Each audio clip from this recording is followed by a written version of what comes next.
स्वामी जी की इस अमूल्य व्याख्यान को आप सुनिए। अगर मेरे चैनल को अभी तक आपने सब्सक्राइब नहीं किया तो कृपया सब्सक्राइब कर दीजिए। दोस्तों में इसको शेयर करके लाइक जरूर कर दीजिएगा।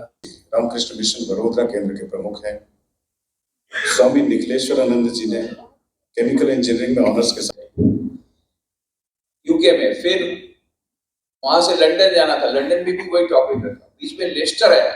लेस्टर मानो मिनी इंडिया, ज्यादा करके लोग इंडियन है वहां पे। तो सुबह सनातन मंदिर में प्रवचन हुआ तो बोले यही happiness in peace every life, कोई सब्जेक्ट। फिर शाम को हिंदू मंदिर में था, बोले भाई सुबह इसी सब्जेक्ट पर हुआ, बोले नहीं हमको यही सब्जेक्ट चाहिए।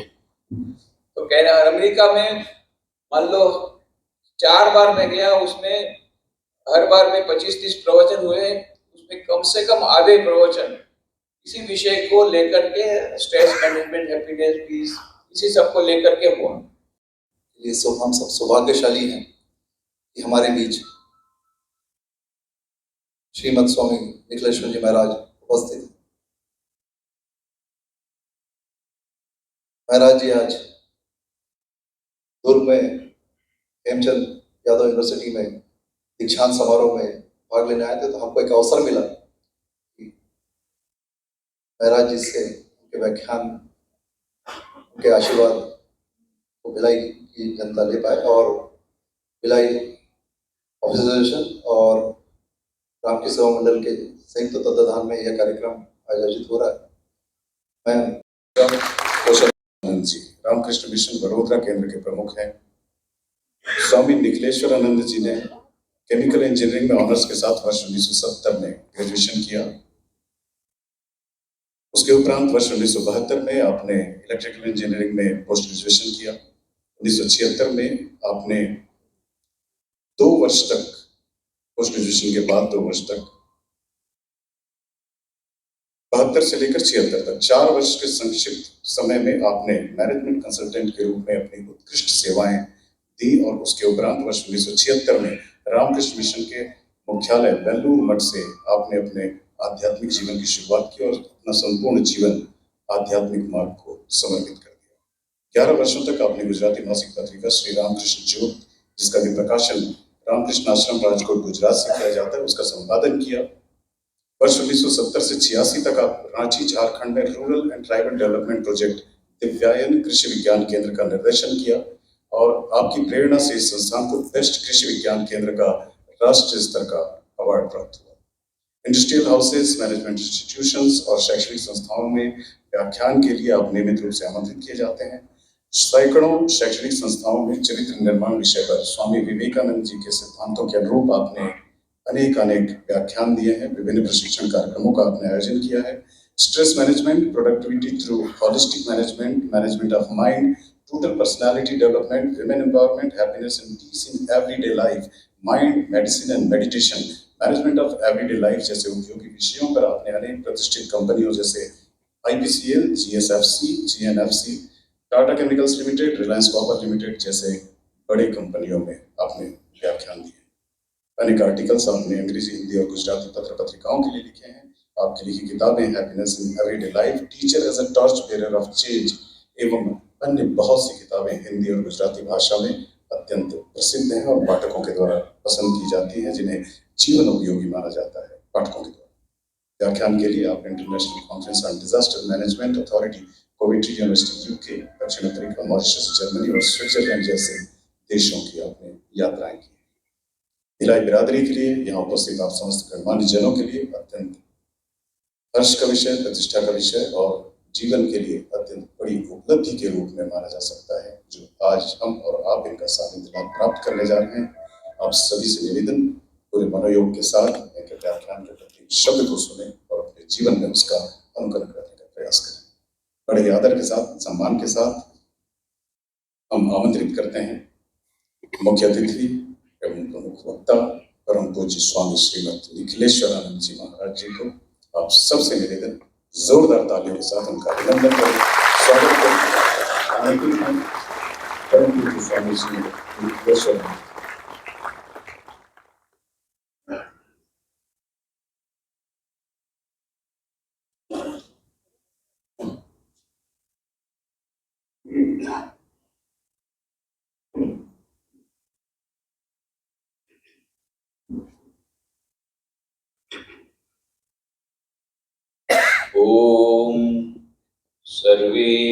भवन्तु सुखिनः सर्वे सन्तु निरामया सर्वे भद्राणि पश्यन्तु मा कश्चित् दुःखमाप्नुयात्।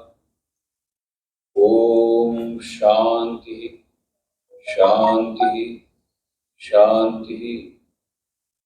ओम जननीं शारदां देवीं रामकृष्णं जगद्गुरुं पादपद्मे तयोः श्रित्वा प्रणमामि मुहुर्मुहुः। नमः श्री यतिराजाय विवेकानंदसूरये सच्चित्सुखस्वरूपाय स्वामिने तापहारिणे।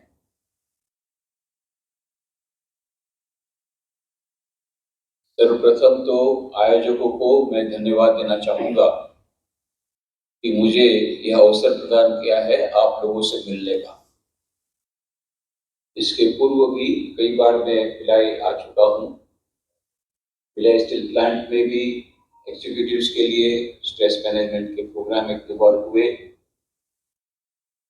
और काफी वर्षों से रायपुर से बाहर हूँ, परंतु बीच बीच में आना होता रहता है और तब आप लोगों से मिलते रहते हैं, उसका हमको आनंद है। तो आज फिर से आप लोगों से मिलकर के मुझे प्रसन्नता है। वैसे मैं आया था कन्वोकेशन इंटरेस्ट के लिए, यहाँ पर हेमचंद यादव यूनिवर्सिटी का प्रथम दीक्षांत समारोह था, तो उसके लिए आना हुआ। कल मैं बम्बई में था, बम्बई में उनका शताब्दी उत्सव था, तो उसके लिए मैं आया था। फिर यहाँ से आया कि निमंत्रण मिला कि यहाँ पर आना आवश्यक है, तो वहां से तुरंत मुंबई से मैं कल रात को पहुंचा। तो आज दीक्षांत समारोह अभी अपने समाप्त किया, तो यह आयोजकों ने मुझे कहा कि जब आप आ ही रहे हैं भिलाई तो क्यों ना हम उसका लाभ उठाएं। तो मैंने भी हाँ इसलिए कहा कि इस बहाने सब लोगों से मिलना हो जाएगा, पुनः फिर से मिलना हो जाएगा। और बंगला में कहते हैं फाउ कहते हैं मतलब पुरौनी को।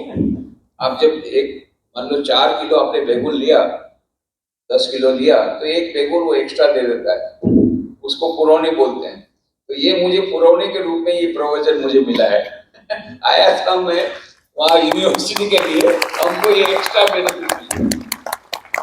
तो कल सुबह फिर मैं राजकोट वापस जाऊंगा। अभी 5 साल से मैं राजकोट में हूँ, उसके पहले 12 वर्ष बड़ौदा में था, उसके पहले 8 वर्ष पोरबंदर में था। तो हम लोग का ट्रांसफर होते रहता है, पर मेरा जो विद्यार्थी काल रायपुर में बीता, इसलिए रायपुर से छत्तीसगढ़ से नाता बना हुआ है। और यहाँ पर आने से you feel like home coming. जैसे ये बहनें हैं उनको मालूम है, जब मायके जाती तो जरा बहुत ज्यादा आनंद आता है। मायके जब जाती है तो बापेर बाड़ी बोलते, बंगला में बापेर बाड़ी के चलन खूब आनंद हो। तो बापेर बाड़ी, तो हमारा ये जो बापेर बाड़ी यहाँ पर है, तो it is like home coming. हमारी खुद की जगह पर मान लो आ गए, ऐसा आनंद होता है। आप लोगों से मिलकर बड़ी प्रसन्नता है। तो आज का विषय जो रखा है, ये विषय पर जो पुस्तक प्रकाशित हुई उसका तो ट्रांसलेशन कई भाषाओं में हो गया। गुजराती में तो 1-1.5 लाख प्रतियां बिक गई, हजारों प्रतियां सभी लैंग्वेज बिक गई। यही क्या दर्शाता है कि आधुनिक मानव शांति की खोज में है, इसीलिए तो पुस्तक पढ़ना चाहता है। और उसकी वीडियोस भी है। तो जहां भी मैं जाता हूँ पिछले लगभग 20 वर्षों से, वो लगभग यही सब्जेक्ट पर मुझे बोलते हैं कि आप प्रवचन दीजिए, आपका जो पुस्तक है उसी विषय पर। यहाँ तक कि वहाँ यूके में गया, इंग्लैंड में गया, गीता जी का वहाँ गीता मंदिर था, तो गीता मंदिर था। मैंने कहा ये तो गीता मंदिर का गीता पर प्रवचन रखे, बोले नहीं, वो आपका जो ये है आधुनिक मानव शांति की खोज में, उसी में हमको प्रवचन चाहिए। यूके में फिर वहां से लंदन जाना था, लंदन में भी वही टॉपिक रखा। बीच में लेस्टर है, लेस्टर मानो मिनी इंडिया, ज्यादा करके लोग इंडियन है वहां पे। तो सुबह सनातन मंदिर में प्रवचन हुआ, तो बोले यही happiness in peace every life, कोई सब्जेक्ट। फिर शाम को हिंदू मंदिर में था, बोले भाई सुबह इसी सब्जेक्ट पर हुआ, नहीं हमको यही सब्जेक्ट चाहिए। तो कहना अमेरिका में मान लो 4 बार मैं गया, उसमें हर बार में 25-30 प्रवचन हुए, उसमें कम से कम आधे प्रवचन इसी विषय को लेकर के, स्ट्रेस मैनेजमेंट, हैप्पीनेस, पीस, इसी सब को लेकर के हुआ। कहने का मतलब क्या हो? कहने का मतलब आधुनिक मानव शांति की खोज में है, उसको शांति नहीं है। एक छोटी बच्ची को मैंने पूछा कैसी हो, तो बहुत टेंशन में हूं। इतनी छोटी बच्ची टेंशन में? बोले देख मैं हूं ना अभी सीनियर केजी में हूँ, पिछले साल जूनियर केजी में थी, फर्स्ट क्लास फर्स्ट आई थी, मम्मी ने कहा है इस बार फिर से फर्स्ट क्लास फर्स्ट आना है, इसलिए बहुत टेंशन में हूं। छोटे बच्चे भी टेंशन में। कंपटीशन इतनी ज्यादा आगे बढ़ गई, कंपटीशन की भावना, मार्क्स, 99% वाले सुसाइड करते हैं, और जो फेल होते हैं वो घूमते हैं आवारा के समान, मजे से घूमते हैं, और जो 99% वाले हैं सुसाइड करते हैं, मेरा आधा परसेंट कम क्यों मिला। ये जो कंपटीशन की भावना, ये अभी आधुनिक मानव का एक, आधुनिक समाज का एक, समाज की है। दूसरी बात है जनरेशन गैप हो गई। जनरेशन गैप, पहले के जमाने में भी जनरेशन गैप रहती थी। जितने माता पिता हैं वो, उनकी एक ही कंप्लेन है, आजकल के बच्चे कोई बात ही नहीं सुनते, मोस्ट डिसोबीडिएंट। और बच्चे मेरे पास जब आते हैं बोलते हैं कि हमको घर में कोई समझता नहीं है, समझना चाहता भी नहीं। उनको भी कंप्लेन है, माता पिता को कंप्लेन, माता पिता को कंप्लेन है, बच्चे सुनते नहीं है, बच्चों को कंप्लेन है, हमको कोई समझता नहीं और समझना चाहता भी नहीं। क्या मतलब क्या होता है? जनरेशन गैप, कम्युनिकेशन गैप है। जनरेशन गैप को पूरा करने के लिए कम्युनिकेशन गैप ही एकमात्र उपाय है। और इसकी भविष्यवाणी फ्यूचर शॉक नाम की किताब में कर दी थी, एल्विन टॉफलर।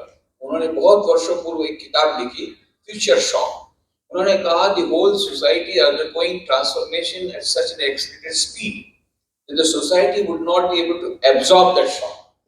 इस सारा समाज इतनी जल्दी से बदल रहा है कि वो जो शॉक है समाज नहीं सहन कर पाएगा, यही बात आज आ गई। तो इतने जल्दी से सब हो रहा है, तो इसलिए जनरेशन गैप है, माता पिता और बच्चों के बीच में जनरेशन गैप हो गई।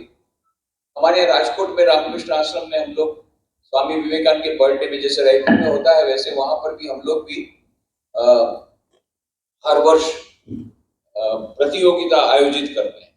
स्पीच कंपटीशन, रेसिटेशन कॉम्पिटिशन, ऐसे कंपटीशन, विभिन्न प्रकार की प्रतियोगिता स्वामी विवेकानंद के जन्मदिन पर। उसमें एक स्टूडेंट थी, माइक्रोबायोलॉजी में एमएससी कर रही थी, तो वो भी वहां पर आके लेक्चर देती थी, बहुत अच्छा लेक्चर देती थी, उसको फर्स्ट प्राइज मिलता। वो जनरेशन गैप पर प्रवचन देती थी, आजकल के माता पिता को समझते नहीं है यंग जनरेशन को, ऐसा करके वो जबरदस्त लेक्चर देती।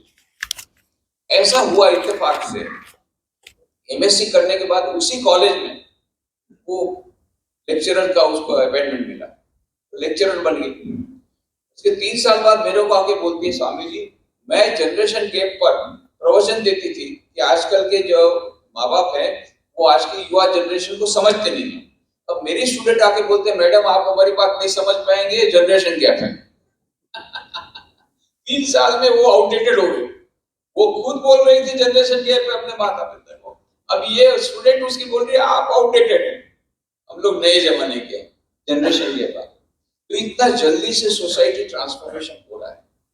कम्युनिकेशन टेक्नोलॉजी बहुत आगे बढ़ गई, फिजिकल डिस्टेंस कम हो गया।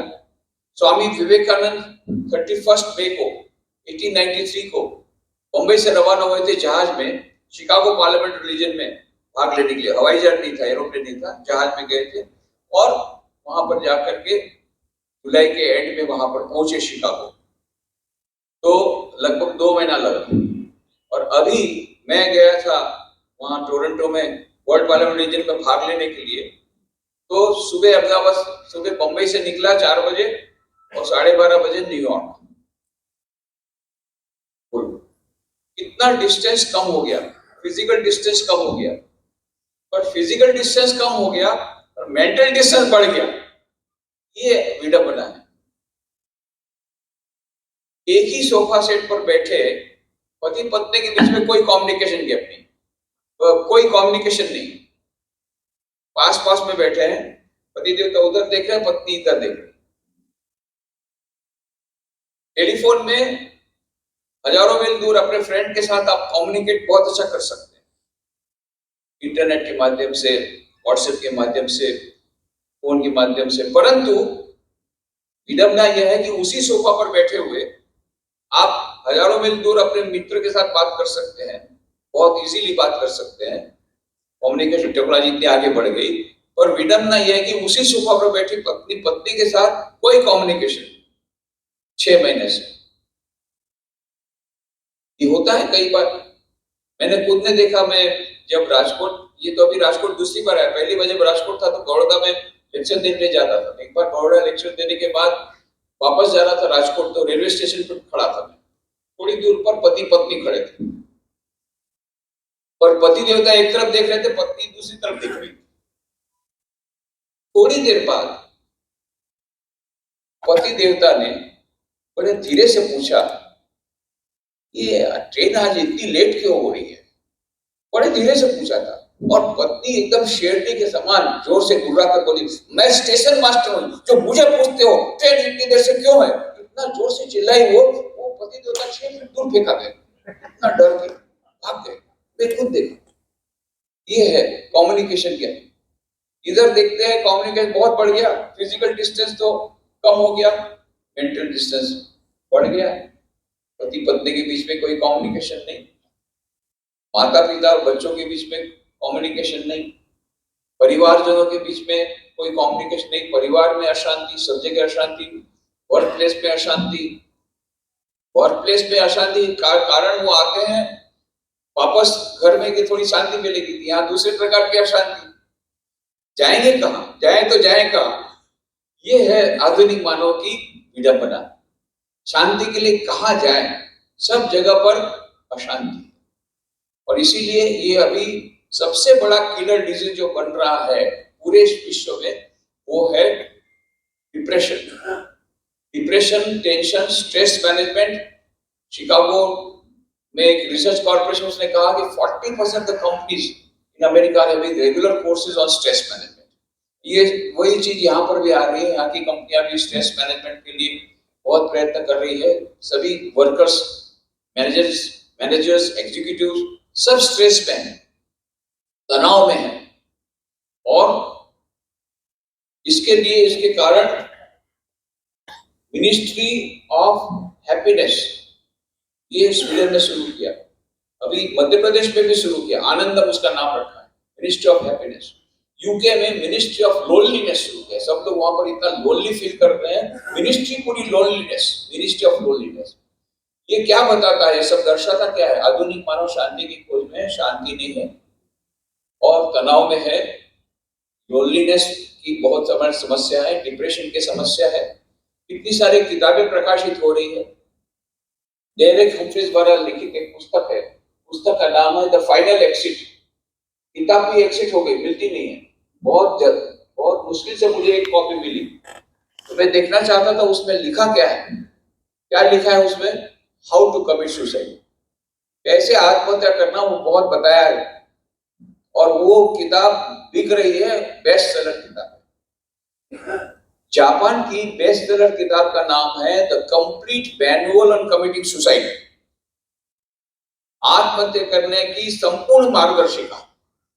और कितने लोग तो पुस्तक हाथ में लेकर के, जैसा बोला था ऐसा लेकर के मर गए आत्महत्या करके, पुस्तक में जैसा था पुस्तक को लेकर के मर गए। 3.5 लाख प्रतियां एक साल में बिक गई। फ्रांस की बेस्ट सेलर किताब का नाम है suicide users manual.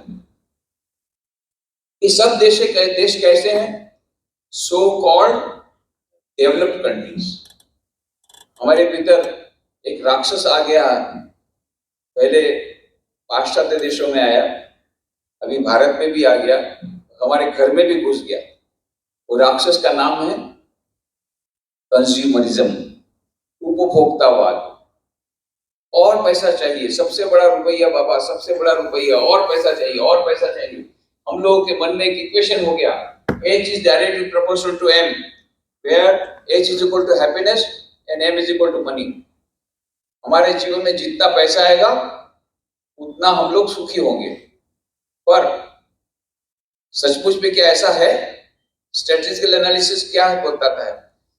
Developed countries show जिसकी पर कैपिटा इनकम सबसे ज्यादा है, जापान, स्वीडन, अमेरिका, वहां पर सबसे ज्यादा जो पर कैपिटा इनकम है, उन्हीं देशों में परसेंटेज ऑफ साइकिक पेशेंट सबसे ज्यादा इंक्रीज हो रहे हैं। कौन से देशों में? Japan, America, Sweden. और सबसे ज्यादा सुसाइड कहां बढ़ रही है? अमेरिका, जापान, सुसाइड और स्वीडन। तो इक्वेशन क्या हुआ? H is inversely proportional. जहां पर इसका मतलब ये नहीं है, आप रॉन्ग मैसेज मत लीजिए कि पैसे की जरूरत नहीं हमारे जीवन में, या पैसा आवश्यक नहीं है सुख के लिए। पैसा बहुत आवश्यक है सुख के लिए। पर साइकोलॉजिस्ट लोग बोलते हैं, साइकोलॉजिस्ट और सोशियोलॉजिस्ट बोलते हैं, ये जो ग्राफ है ऐसा ऐसा जाता है। जैसे जैसा हमारी इनकम बढ़ेगी, सुख बढ़ता ही जाएगा, बढ़ता ही जाएगा।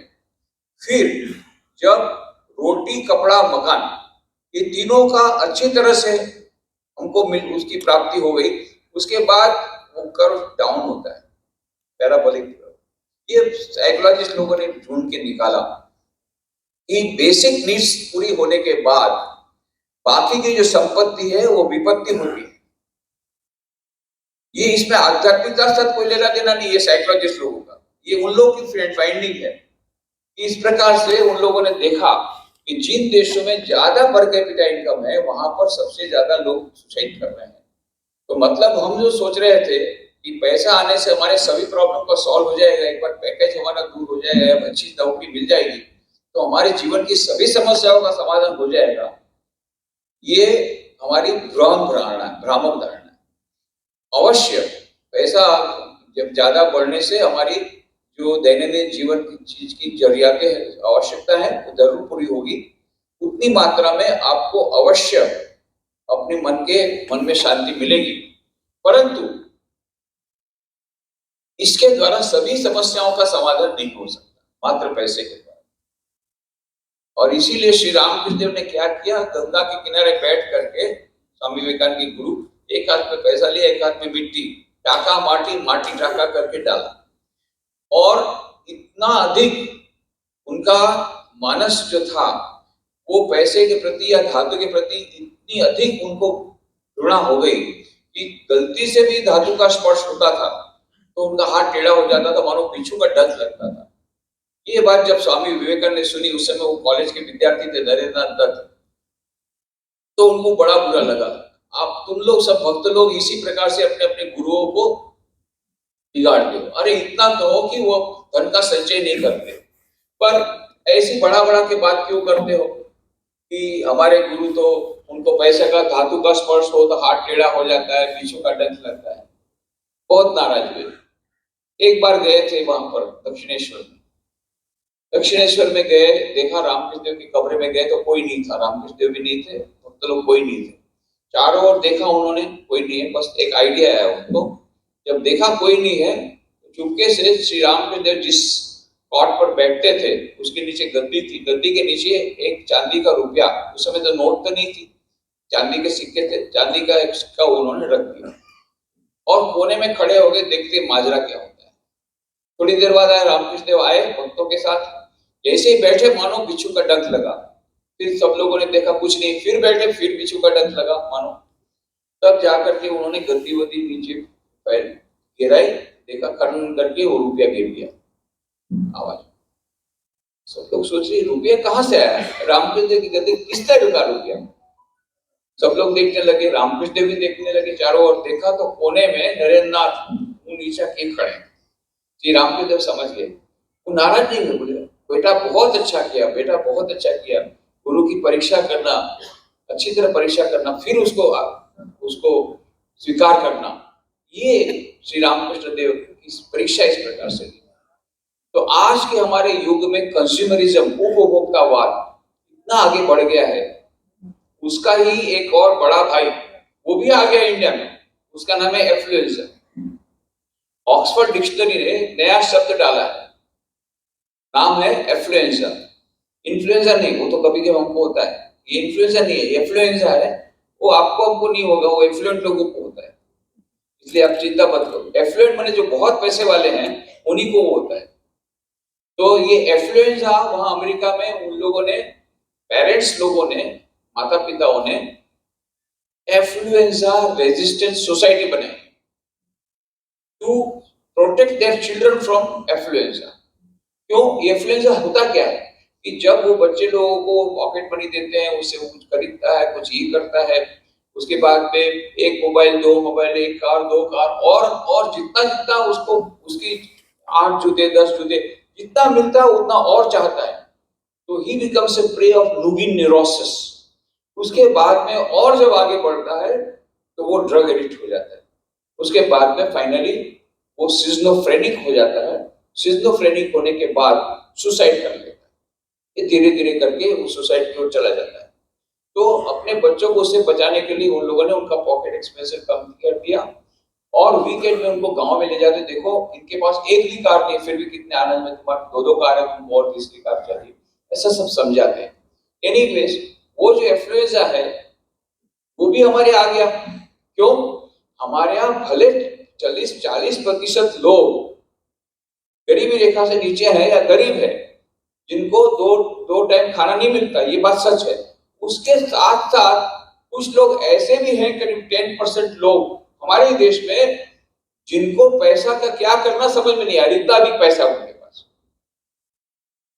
और पूरे विश्व की ये बात स्थिति, 1% of the rich people are having 73% wealth of the whole world. 73% पूरे विश्व का 73% जो धन है केवल 1% लोगों के पास है।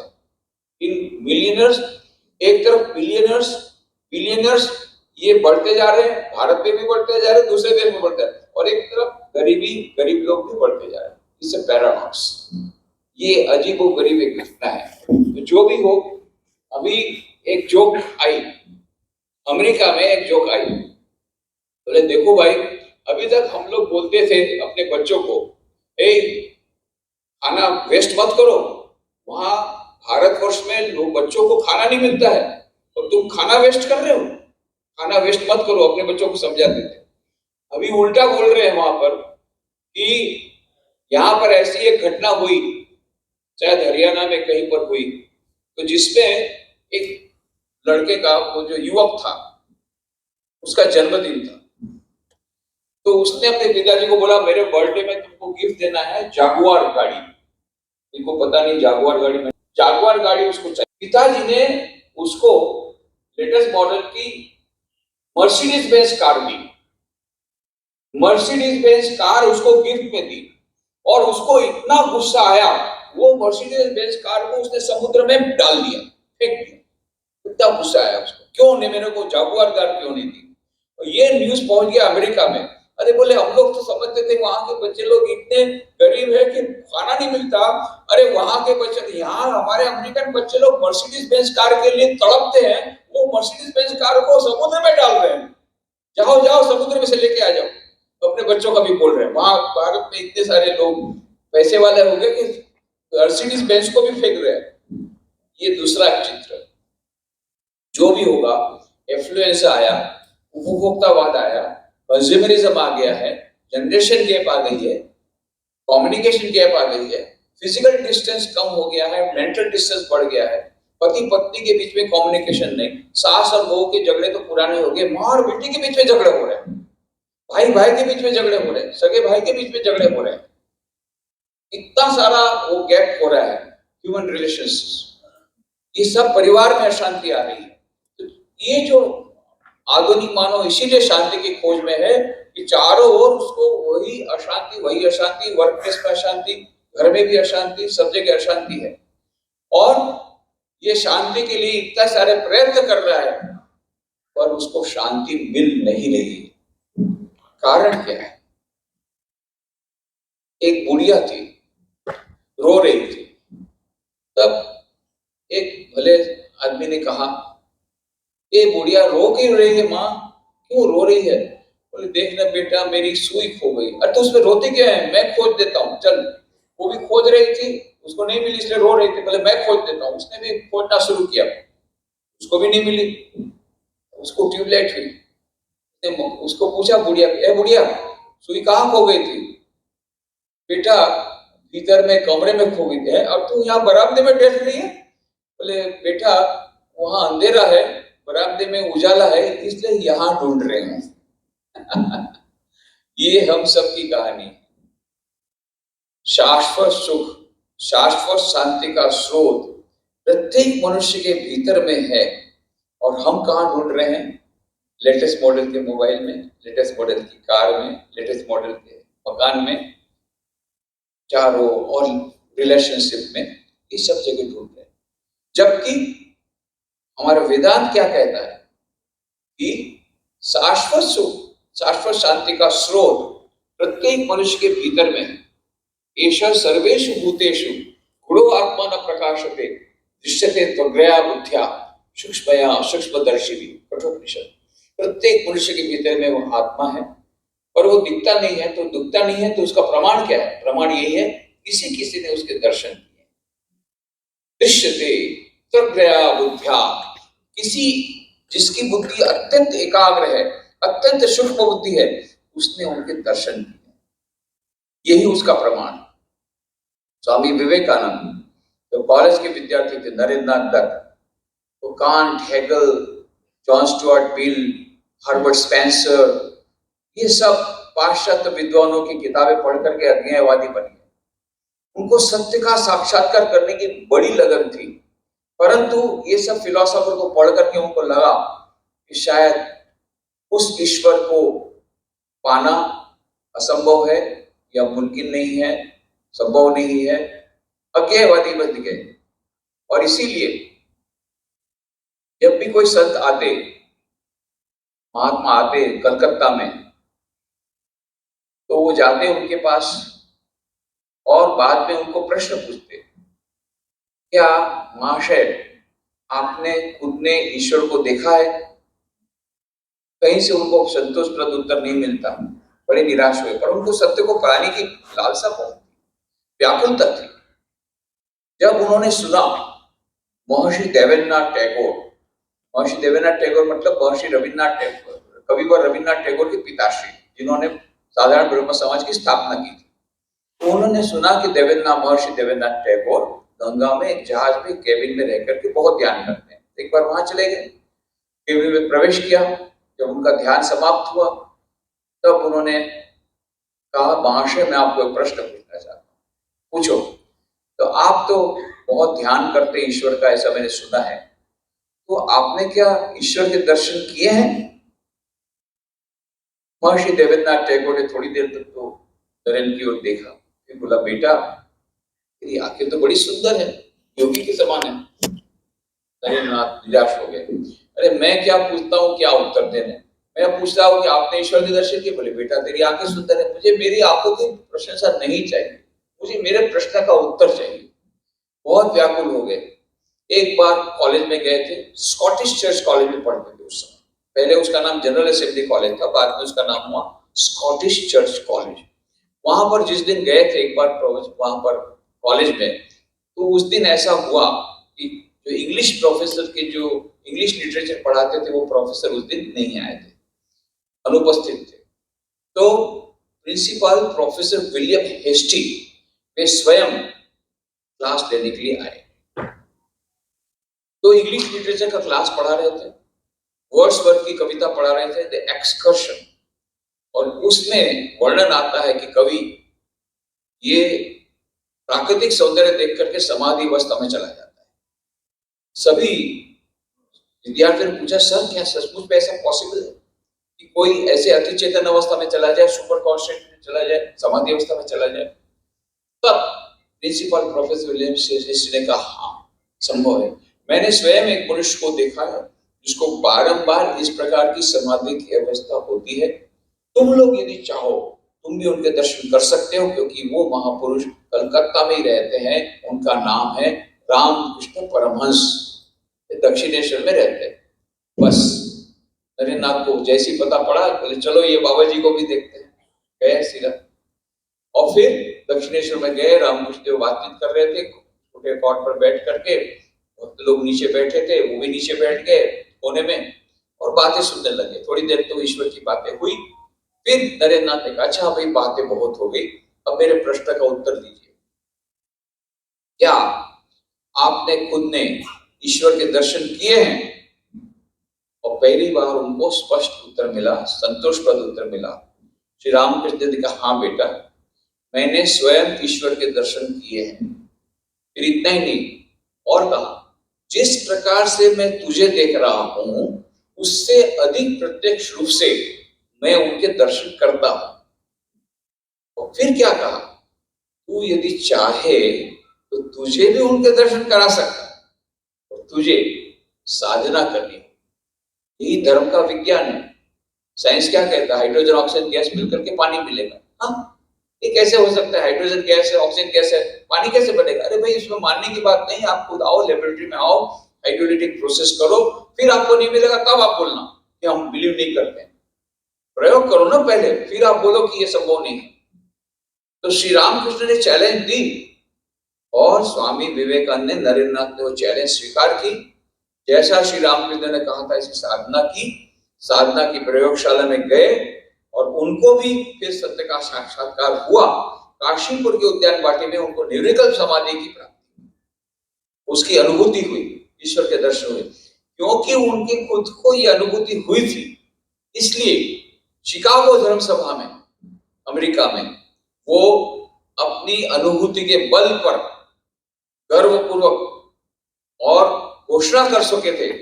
श्वेता श्वेत उपनिषद का श्लोक, शृण्वन्तु विश्वे अमृतस्य पुत्राः आये धामानि दिव्यानि तस्तु वेदाहमेतं पुरुषं महान्तम् आदित्यवर्णं तमसः परस्तात् तमेव विदित्वातिमृतमेति नान्य पंथा विदितेन। मैंने उस परम पुरुष को देख लिया है जिसको देखने के बाद सभी प्रकार के दुखों से निवृत्ति हो जाती है। ये श्वेता श्वेत उपनिषद की बात स्वामी विवेकानंद ने शिकागो धर्म सभा में बताई। और फिर उन्होंने कहा, Dear sisters and brothers of America, let me call you by this sweet name.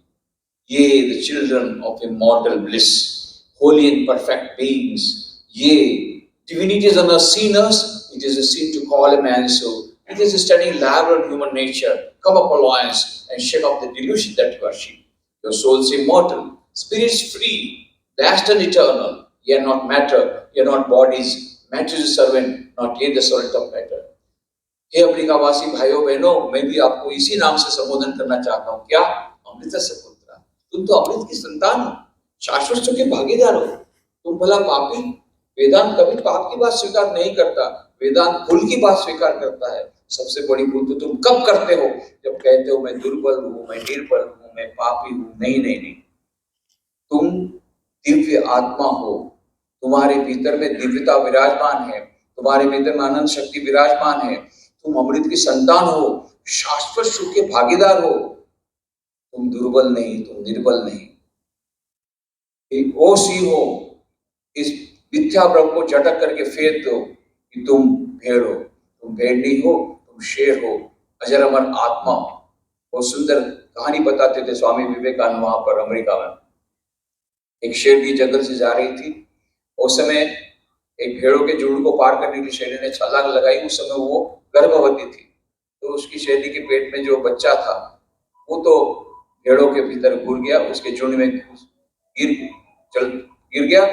शेरनी उस पार जाकर के तड़प करके मर गई। अब ये शेरनी का बच्चा रोने लग गया। क्यों? उसकी माँ मर गई थी। तो भेड़ों की माँ को दया आई, उसने शेरनी के बच्चे का लालन पालन शुरू कर दिया।